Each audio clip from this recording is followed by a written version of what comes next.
नमस्कार दोस्तों। Bloody vibes के आज के इस एपिसोड में हम लोग आप लोगों के सामने कोटा के एक स्कूल में घटी हुई ऐसी खतरनाक घटना की कहानी लेकर आ गए हैं जिसे सुनकर आप लोग अपने स्कूल में जाने से घबराने लगेंगे। ये घटना अक्षय और प्रदीप नाम के दो लड़कों के साथ घटी थी। ये दोनों बेसिकली सीसीटीवी कैमरा लगाने का काम करते थे। राजस्थान में बारा नाम का एक शहर है, बारा में रहते थे। दोनों का ऐसा था ना कि इनको बड़ी बड़ी जगहों से भी कई बार ऑर्डर आते थे। 100 सीसीटीवी कैमरे लगाना है तो 50 लगाना है, ऐसे बड़े बड़े ऑर्डर्स भी आते थे। और जब कभी भी इतने बड़े ऑर्डर्स आते थे, ये जो 12 जहाँ पर रहते थे वहाँ से 200-200 किलोमीटर भी दूर चले जाएंगे, क्योंकि इनका टारगेट था अपने बिजनेस को बहुत बड़े लेवल पे फैलाना। पहले तो ये किसी के अंडर में काम करते थे अभी, और इन्होंने ये सोच के रखे थे कि हम अपनी कंपनी लॉन्च करेंगे। इसलिए ये लोग इतना दबा के मेहनत कर रहे थे और कई बार संडे को भी छुट्टी नहीं लेते थे। लेकिन अभी से कुछ दिन पहले संडे को ये लोग बहुत थकान से फील कर रहे थे और डिसाइड किए कि आज हम कोई काम पे नहीं जाएंगे। दोनों दोस्त लोग अपने दिन भर टाइम पास किए, शाम होते होते तक बड़ा बोर हो गए यार। रोज़ की आदत थी कि कहीं ना कहीं कभी किसी कैमरे की सर्विसिंग के लिए चले गए, तो कभी कहीं कैमरा फिट करने के लिए चले गए, कहीं किसी रिपेयरिंग के लिए चले गए। इसमें पूरा दिन इनका कट जाया करता था। लेकिन आज जब छुट्टी लिए तो दिमाग ही ख़राब हो गया। शाम होते होते तक प्रदीप ने अपने दोस्त को फ़ोन किया और बोला, अक्षय भाई तू आ यार, गार्डन में थोड़ी देर बैठते टाइम पास करेंगे, मैं तो पक गया घर पे बैठे बैठे। अक्षय बोलता है, भाई मेरे साथ भी सेम हाल है, चल मिलते। तो इनके घर के पास एक गार्डन था, एक पार्क था, वहाँ पे बेंच लगी थी, वहाँ पे जाके बैठे, कुछ खाने का रख लिए और अपनी बातचीत करने लगे कि आगे क्या प्लानिंग करना है, कैसे करना है, कौन सा ऑर्डर आया, कितने का ऑर्डर आया, ऐसी दुनिया भर की चीज़ है ना। ऐसी बात करते करते अचानक से अक्षय को एक फ़ोन आता है। अक्षय फ़ोन उठाता है और फ़ोन में बोला जाता है कि कोटा में हमें उनका किसी का एक बहुत बड़ा ऑफिस रहा होगा, एक कोचिंग इंस्टीट्यूट था समझ लो। उन लोगों ने इनको 60 सीसीटीवी कैमरा लगाने का ऑर्डर दिया। अक्षय को बोले और बोले कि हमको ये काम कल की कल ही चाहिए, आप कल कैमरा नहीं लगा सकते, चलो कोई बात नहीं, लेकिन कल मीटिंग करने के लिए आओ और ये सारी प्रोसेस को शुरू करो कल से। तो अक्षय बोलता है, बिल्कुल सर, बिल्कुल आ जाएंगे। फ़ोन काटता है और अक्षय बोलता है, भाई कोटा से ऐसा ऐसा ऑर्डर आया हुआ है, चलना ही पड़ेगा। प्रदीप बोलता है, नेकी और पूछ पूछ, कल कितने बजे निकलना है? 12 से कोटा की दूरी कोई खास नहीं है, रुकते रुकाते भी जाएंगे ना तो 2 घंटे में बाइक से कोई भी पहुंच जाए। तो ये बोलता है, सुबह 9 बजे निकल चलते हैं, कोचिंग वोचिंग वाली बात है, वो तो 11 बजे तक तो उनके लिए आधा दिन ख़त्म हो जाता होगा, तो हम 11 बजे के आसपास पहुंचेंगे, उनसे सारी हम लोग डील डन कर लेंगे, हो सके तो उनसे थोड़ा पैसा एडवांस भी ले लेंगे। बोले ठीक है, सुबह 9 बजे बाइक से निकलते। तो प्रदीप अपनी बाइक से सुबह के 9 बजे अगले दिन बढ़िया डायरेक्टली अक्षय के घर पर पहुँच गया। इन लोगों ने थोड़ा बहुत अपना सामान बैग में रखे हैं और बाइक स्टार्ट करके कोटा के लिए निकल गए।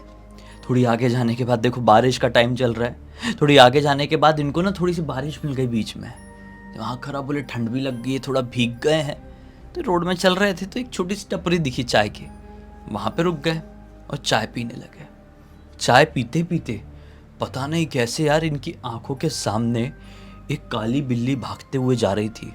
उसको एक कार वाले ने इतनी फास्ट स्पीड में उड़ाया कि वो काली बिल्ली सीधे फिका के लिटरली अक्षय और ये दोनों आजू बाजू में ही खड़े होकर चाय पी रहे थे इनके पैर के में टकरा के गिरी है बिल्कुल। और इनका जो पैंट था वो काली बिल्ली के वो लाल पानी से पूरा गीला हो गया। ऐसा नज़ारा हुआ तो दोनों धक से हो गए, बोले ये क्या है, एकदम रोड में थी बिल्ली, ऐसी उछल के हमारे ही ऊपर आके मरी है करके। वो पूरा लाल लाल हो गए पूरे कपड़े, उनके पैंट खासकर। तो इतने में जो चाय वाली दुकान वाली आंटी थी वो कहती है कि बच्चों ये तो अपशकुन हो गया, भले ये तुम्हारे कारण नहीं हुआ है लेकिन ये बहुत बड़ा संदेशा है, समझ लो।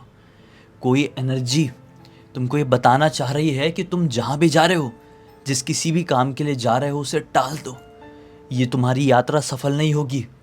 देखो मेरा कुछ नहीं जाएगा ऐसा करने से, लेकिन ऐसा ही एक कांड काफ़ी साल पहले मेरे लड़के के साथ भी हुआ था। मैं अपने लड़के को रोकती रह गई कि तू उस काम के लिए मत जा, तेरे पैर के पास आके बिल्ली मरी है, काली बिल्ली। लेकिन वो गया और उसका एक्सीडेंट हुआ और बेचारा चल बसा। तुम लोगों की भलाई के लिए भी कह रही हूँ, तुम दोनों भी मेरे लड़के की ही उम्र के हो, मत जाओ। ये बोलते हैं, अरे आंटी ऐसा कुछ भी नहीं है और हमको बहुत बड़ा ऑर्डर आया, हमारा बिजनेस है, उसके लिए हमको जाना ही पड़ेगा कैसे भी करके। आंटी ने फिर से बोली, देखो तुम मेरे कुछ नहीं लगते हो, लेकिन फिर भी मैं एक इंसानियत के नाते कह रही हूँ कि तुम जाओ वहाँ पे, ऐसा नहीं है, लेकिन अभी के लिए वो जर्नी को टाल दो, अभी तुम अपने घर लौट जाओ और कल वल चले जाना, काम कहाँ भागा जा रहा है। इन लोगों ने आंटी को टालने के लिए, हाँ आंटी ठीक है ठीक है ठीक है, कितने पैसे हो गए बोल के आंटी को पैसे दिए और अपनी जर्नी को कंटिन्यू ही किए। कोटा तरफ निकल चले। थोड़ी आगे जाने के बाद इनकी बाइक का टायर फट करके ऐसा फटा है कि क्या बताएं। कोटा अभी भी लगभग 15 किलोमीटर बाकी रहा होगा और इनकी बाइक का टायर फट गया। और ये बिल्कुल आउटर एरिया है। इनका दिमाग ख़राब हो गया, बोले हाथ चल क्या रहा है हमारे साथ, बारिश हो जा रही है, भीग जा रहे हैं, ठंड लग रही है, बिल्ली मर जा रही है, और अब ये टायर फट गया। कहीं वो आंटी जो कह रही थी वो सही तो नहीं था। प्रदीप कहता है, अरे भाई अक्षय तू इतना क्यों सोचता है, ये सारे के सारे कोइंसिडेंस है। कई दिन होते हैं ना जो ख़राब दिन होते हैं, और आज का दिन भी ख़राब ही है, कोई बात नहीं। एक बार कोचिंग इंस्टीट्यूट पहुंच जाए तो अपने ये ख़राब दिन अच्छा दिन में बदल जाएगा। सोच 60 कैमरे लगाने का ऑर्डर मिला है, कितना मस्त हो जाएगा अपने लिए। हाँ, मार्जिन भी ऐसे ऐसे कमा लेंगे। तो अक्षय बोलता है, हाँ चल ठीक है यार, कोई बात नहीं, सुधरवाते हैं। अब ये लोग बाइक को ऐसे ढकेलते हुए लेके जाने लगे। लकीली यहाँ पे किस्मत ने साथ दी। 1 किलोमीटर करीब आगे बढ़े होंगे, एक दूसरे को पकड़ा पकड़ा के ये लोग बाइक, और एक पंचर वाली दुकान मिल गई। वहाँ से पंचर बनवाए हैं और अब समय हो चुका था लगभग 11:30 के बजे का। इन लोगों का टारगेट था कि 11 बजे हम पहुँच जाएंगे, लेकिन 11:30 तो यहीं बज गए। फिर बाइक स्टार्ट करके भगाते हुए लेके गए हैं और ये 12:15 बजे के आसपास उस कोचिंग इंस्टीट्यूट में पहुँच गए। बातचीत हुई और डील डन हो गई। साथ ही साथ एडवांस के थोड़े पैसे भी इनको ट्रांसफ़र होके मिल गए। इनको तो बहुत अच्छा लगा। बोले, देख, प्रदीप बोलता है अक्षय को, देखा ना तू बिना मतलब का लोड पाल रहा था। कभी कभी क्या होता है, कोई अपना बड़ा काम पूरा होने वाला रहता है ना, तो उसको पूरा करने के चक्कर में कई बार रास्ते में कई रुकावटें आती है। कई बार डिवाइन एनर्जी हमारी परीक्षा लेती है कि तू इस बड़े काम को करने के लिए सक्षम है कि नहीं। अगर तेरे बोले से हम लोग वापस चले गए होते, आंटी ने जैसे डराई थी, हम डर के अपने घर लौट गए होते, तो इतनी अच्छी डील अभी तुरंत मिलती नहीं। क्योंकि मार्जिन मतलब वो नहीं किया था, जो सामने वाला आदमी था ना, जो क्लाइंट मिला था ना, इनको इनसे ज़्यादा बार्गेनिंग नहीं किया था, तो इनको अच्छा मार्जिन बच रहा था। इसलिए इनका ये दिन अब हैप्पी हैप्पी सा इनको लगने लगा।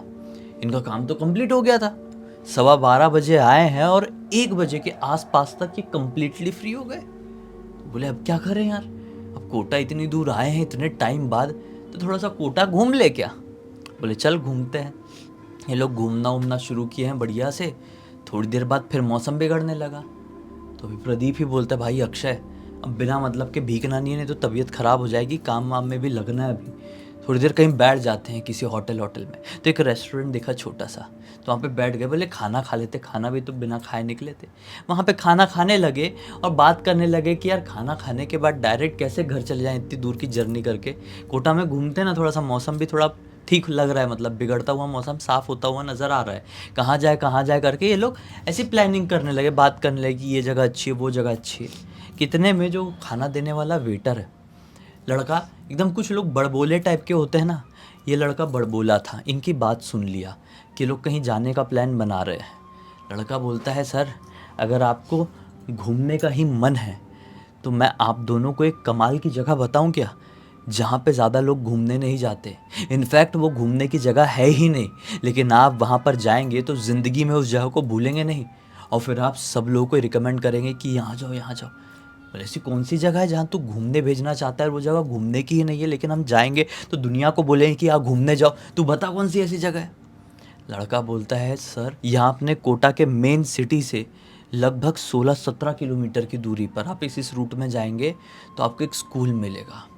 वो स्कूल बहुत बड़ा स्कूल था और वहाँ पर कुछ टाइम पहले एक कांड हो गया था, कुछ साल पहले। उस कांड के बाद से वहाँ पर कोई आता जाता नहीं है। लोग कहते हैं कि वहाँ पर आत्माएं भटकती है। दरअसल उस स्कूल में ना, जब खचाखच भरे हुए थे लोग, फायर लग गई थी, फायर पकड़ लिया था। उसकी वजह से उसके अंदर जितने भी लोग थे वो तंदूर जैसा उनकी हालत हो गई, मतलब कोई भी नहीं बच पाया था। अब वहाँ पर जाओ। तो दोनों एक दूसरे का मुंह देखने लगे कि बताओ यार, इसने जगह रिकमेंड किया भी तो ऐसी जगह रिकमेंड किया, चले गया यहाँ पे, चले गया। एक दूसरे को इशारे में बात हो गई, हाँ भाई चलते, मज़ा आएगा, एक बार खाली एक्सपीरियंस तो करके आते हैं। दोनों ने ज़िंदगी में कोई ऐसी भूतिया जगह देखा नहीं, चलते हैं। ये दोनों वहाँ पे घूमने के लिए गए, खाना वाना दबा के हो गया था, घूमने के लिए गए तो क्या पाते अंदर कि कुछ है ही नहीं यार। खंडर जैसा एक स्कूल है, अब ये स्कूल भी है कि नहीं कि उसने झूठ बोला समझ में नहीं आ रहा है। खंडर टाइप का है ये एक बिल्डिंग, और यहाँ पे कुछ भी नहीं, ना कोई भूत का एक्सपीरियंस हो रहा है, ना कोई आत्माओं की आवाज़ आ रही है। इनका तो मूड ख़राब हो गया, साला कुछ का कुछ बोल दिया यार वो लड़के ने अपन को। वहाँ से इतनी दूर आए हैं पेट्रोल जला के ये खंडर वीरान को देखने के लिए। चल छोड़, बोले जो अपना दूसरा वाला है अक्षय प्रदीप को बोलता है अरे छोड़, ज़्यादा टेंशन मत ले, अब इतनी दूर आ गए हैं तो थोड़ी देर बैठते टाइम पास करते हैं, क्योंकि खाना बहुत हो गया है, अभी चला के घर तब नहीं जा पाएंगे यार, बहुत आलस आएगा, फिर मुझे खाना के बाद बहुत नींद आती है, तो थोड़ी देर टाइम पास करते हैं यहाँ पे, और जब अपना पूरा नींद वींद कंप्लीट हो जाएगी, थोड़ा खाना डाइजेस्ट हो जाएगा, फिर बाइक उठाएंगे और फिर निकल पड़ेंगे। ये दोनों बोले अच्छी बात है, ये भी सही बात है। ऐसा प्रॉपर प्लान सेट करके ये दोनों एक चबूतरे में बैठ गए उसी खंडर के प्रेमाइसिस में। प्रेमाइसिस बहुत बड़ा है इस खंडर का। वहाँ पे एक चबूतरा था, वहाँ पे बैठ के लूडो खेलने लगे, मोबाइल में ही ऑनलाइन लूडो खेलते हैं ना लोग, वैसा खेलने लगे। खेलते खेलते ये लोग इतना मशगूल हो गए कि आधे पौन घंटे कट गए। आधे पौन घंटे बाद देखो बड़ी विचित्र सी चीज़ हुई यहाँ पे। ये दोनों ही एक दूसरे से क्या कहते हैं, भाई यार मौसम बहुत अच्छा हुआ है, खाना भी बहुत दबा के हो गया था, टाइम पास भी अच्छा हो गया, तो नींद आने लगी, अब क्या करें। एक एक झपकी मार लेके यहीं पे टिक के, दीवार थी चबूतरे के पीछे, बोले हाँ यार थोड़ी देर आँख बंद कर लेते हैं, यहाँ पे अच्छा लग रहा है और कोई भी डिस्टर्बेंस नहीं है, क्या हो जाएगा, थोड़ी देर आँख बंद कर लेते हैं। ये दोनों वहाँ पे दीवार थी उसमें टिक के आँख बंद कर लिए, नैप लेने के लिए, पावर नैप लेने के लिए। हाँ, ये पावर नैप कितनी देर की होती है, मुश्किल से 5 मिनट या 10 मिनट की। इन लोगों की ऐसी नींद लगी, ऐसी नींद लगी कि पता ही नहीं चला कि कब दोपहर के 2:30 बजे से लेकर रात के लगभग 9 बज गए। 9 बजे प्रदीप को कोई कंधे में ऐसा टैप करता है, प्रदीप की आँख खुलती है, और जैसी आँख खुली तो किसने टैप किया उसको, किसने उठाया उससे मतलब नहीं, नज़ारा देखा, बोले शिट अंधेरा हो गया, ऐसा क्या सो गए भाई, लगता है मुझे अक्षय ने उठाया। अक्षय, पलट के अक्षय की तरफ देखा तो अक्षय तो सो रहा है आराम से, तो बोले बड़ा अजीब यार, मुझे अभी कंधे में टैप करके उठाया फिर ये सो रहा है। एक और विचित्र बात है, इसके जो कंधे में टैप आया था वो इस कंधे में आया था, ठीक है, अक्षय इसके इस तरफ सो रहा था। जब इसने रियलाइज़ किया कि अक्षय तो यहाँ सो रहा है, मेरे कंधे में यहाँ से टैप आया, तो इसको अचानक से घबराहट हुई कि ये क्या था, और ये अब इस तरफ पलटा तो क्या पाता है, इसके जस्ट बाजू में एक औरत बैठी हुई है। एक औरत जिसने ग्रीन कलर की साड़ी पहनी हुई है, टिपिकल जैसा राजस्थानी कॉस्ट्यूम होता है ना, बिल्कुल वैसे ही ग्रीन कलर का था, और वो पूरा घूंघट डाले हुई, पूरा घूंघट सर तक का।